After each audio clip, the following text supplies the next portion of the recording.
seated.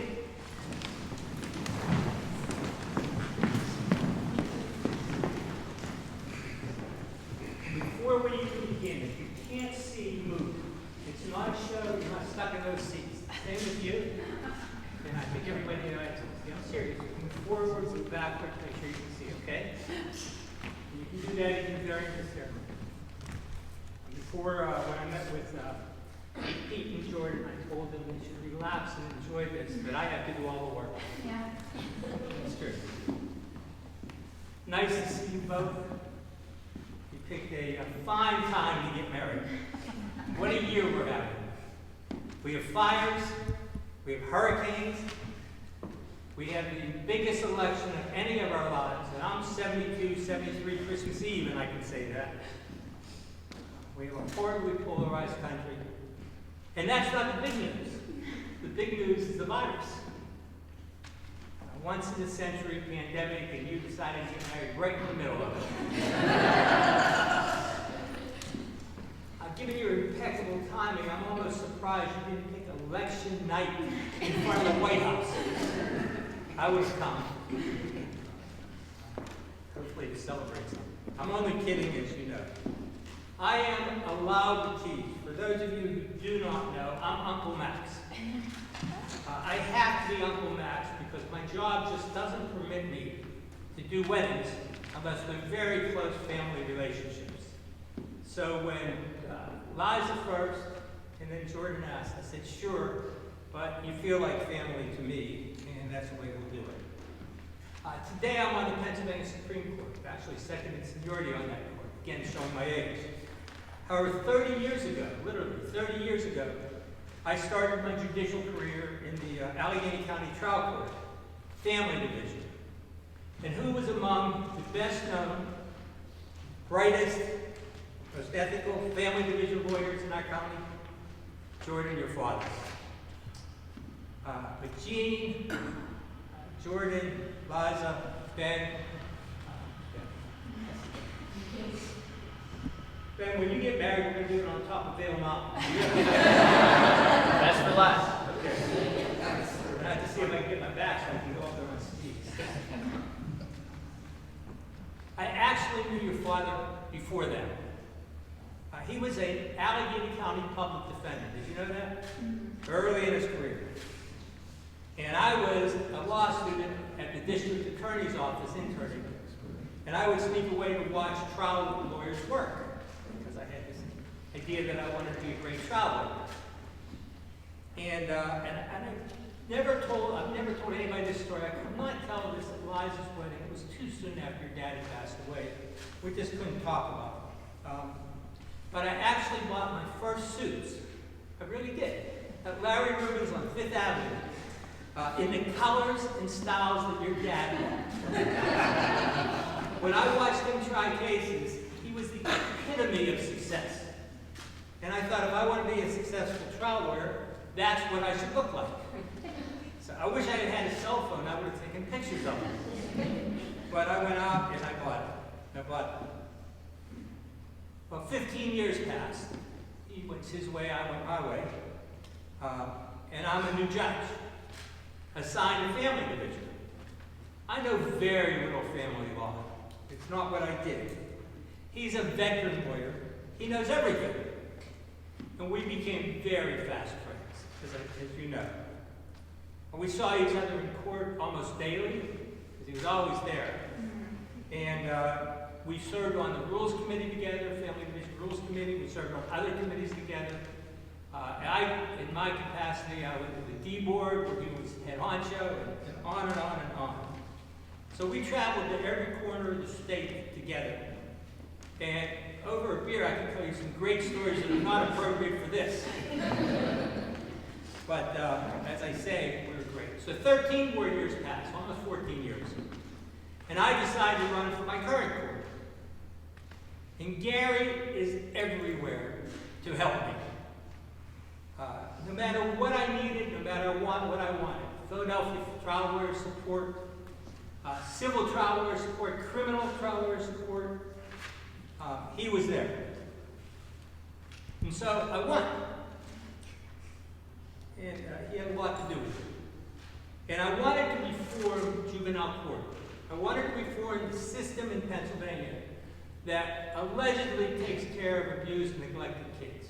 It does better today than it did 17 years ago when I got there. Well, Gary knew nothing about abused and neglected kids in that courtroom. I suspect he couldn't even find the building, which was in Oakland at that time. But he was the first one to volunteer to help in the effort. And I never asked for anything, but he didn't say, sure. Whatever you need. And with a slight smile, calm demeanor, I would try to thank him profusely, and he'd sort of shrug his shoulders, and I'm sure you all can see that. And just said, there's no problem. Let's try to fix this place. So what goes around comes around. I know your dad's watching us. I hope he's pleased. I know he's very proud of you, your sister, your mom, and your brother. And so I'm really happy to be Uncle Max, to join your wonderful family, which is now larger by one. Parker didn't make it a great idea. And we all know he struggled. Parker struggled. Parker struggled in the NICU forever, but he made it. I knew he'd make it. We all knew he'd make it.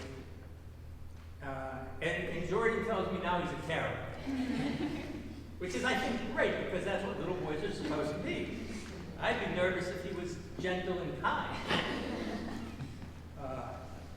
And so, now with Gary looking on from above, with Parker's presence deeply felt and being grateful to have him here, we're about ready to Pete is another member of the Gen Cal family.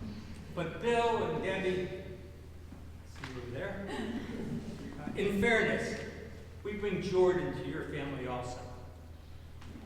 In a larger sense, we're simply reuniting people that once knew each other and are already intertwined. Gary and Pete both went to Washington and Jefferson. And as you drive to Washington and Jefferson, you pass Bud Bear, Buick, Pontiac, and all that. That was my dad. My brother Mark owns it. So I know W&J well, and I know the area well. You both joined Phi Kappa Psi, so you were frat brothers, separated by a generation, but still. And so who would know that families would come together like this again? And who would think, do we all remember when there were bars in this world? And we used to go clubbing? You all used to go clubbing. For me, we're talking 50 years. Well, Jordan explained to me that she broke up with her longtime boyfriend. Now, lest you think she was in mourning, 12 hours later, she was with a steel cactus in Shadyside. That's what Shadyside. And in her words, celebrated. And who she meet there? But Pete, who ironically was coming from another wedding. And he asked her if she was staying in town for the Prince's Convention. Now, how many of you have never heard of the Prince's Convention? I've never heard. It turns out it doesn't exist. But Jordan says, absolutely. And Pete, I think you knew you had it.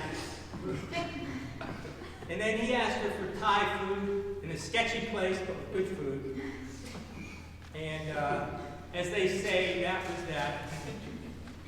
He had you, and you had him. And you really do have each other, and your families have each other. And that's wonderful. So tonight, almost 5 years to the day, I might point out John Elias beat you in 6 years. 5 years to the day for that fateful night in the steel cactus. You're going to make this official. Before a beautiful crowd, in some ways a much more meaningful crowd than 300 in a giant ballroom that you don't know. Before the good Lord Almighty, and with humbleness, with holiness, we celebrate your love for each other and your commitment to spending your long lives together as husband and as wife. So Pete, do you and Jordan, do you come here freely and without reservation to join yourselves to each other in marriage do. Good. So far, no one said no. Will you love and honor each other for the remainder of your days? I do. Join your hands. You're allowed to step closer, not standing closer. You, Pete, take Jordan to be your wedded wife, to have and to hold from this day forward, for better or for worse, for richer or poorer, in sickness and in health, forsaking all others and keeping yourself only unto her, so long as you both shall live. I do. And do you, Jordan, take Pete as your wedded husband, to have and hold from this day forward, for better or worse, for richer or poorer, I'm filling, in sickness and in health, for forsaking all others, keeping yourself only unto him, so long as you both shall live. All right, Pete, you have a ring. Good time for me to ask this. Slip it on Jordan's finger. Hold her hand and repeat after me. Take this ring Take this ring as a sign of my love and fidelity, as a sign of my love and fidelity, for with it I thee wed, for with it I thee wed, and with all my worldly goods I thee endow. and with all my worldly goods I thee endow. We need one more ring. Jordan, will you slip it on Pete's finger? Take his hands and repeat after me. Take this ring Take this ring as a sign of my love and fidelity, as a sign of my love and fidelity, for with it I thee wed, for with it I thee wed, and with all my worldly goods with all my worldly goods I thee endow. I thee endow. Now, before we conclude, there's one last tradition. And this is a team bear tradition. But as I've explained, since I'm part of the family, and this is a family wedding, we're going to make this a Team Ellers Gin Powell tradition. And it's a tradition of completing every wedding that I've ever done, and they're all the family weddings, with lyrics from the bride and groom's favorite song. Her favorite artist, actually. I pick the song, you pick the artist. Jordan told me she doesn't listen to much music, and when she thought about it, Pete thought about it, they jointly agreed on Van Morrison. Well, Van Morrison is easy. I had the song off the top of my head because I do listen to a lot of music. It's not always easy. I once had a niece who wanted a tribe called Quest. Try to find a wedding lyric by a racist rap band. But for the two of you, Van Morrison.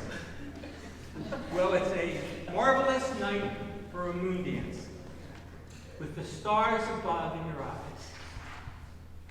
And fantabulous night to make romance, beneath the cover of the October skies. And I point out it is October.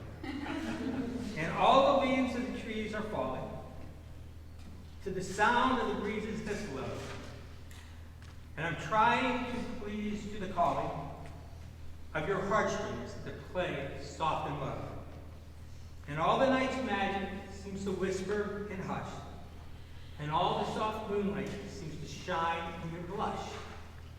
Can I have just one more moon dance with you, my love? Can I have just one more moon dance with you, my love? Pete, you may kiss your bride.